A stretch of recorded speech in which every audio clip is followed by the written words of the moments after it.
عرض کر دیا کہ آج کا مضمون علامہ محمود نصفی نے تفسیر خازن میں جو بتایا کہ یہ افعال تعجب میں سے مہارن فعل تعجب ہے، ما حسن اولئک کا، یہ کتنے ہی پیارے رفیق، ان کو رفیق بناؤ اور اپنے اندر علامات رزق پیدا کرو، گرمی، مہربانی اور حسن سلوک۔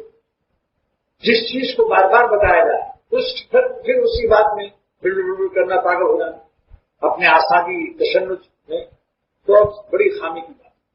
جاں بازی اس میں نہیں ہے، جذباتی تو ہے، بعض لوگ جذباتی ہوتے ہیں مگر جاں بازی نہیں ہوتی۔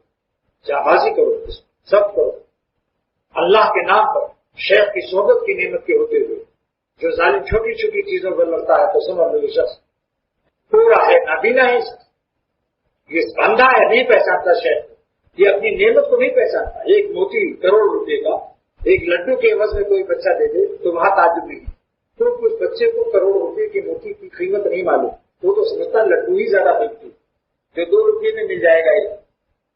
ایسے ہی جو شخص کی اپنی زندگی کے ایام کو مخلوق میں لگا دیتا ہے ذرا ذرا سی بات ہے، اور شیخ کی محبت اور اس کی رفاقت کی قدر نہیں کرتا، یہ بچہ ہے، طفل ہے، طفل مکتب۔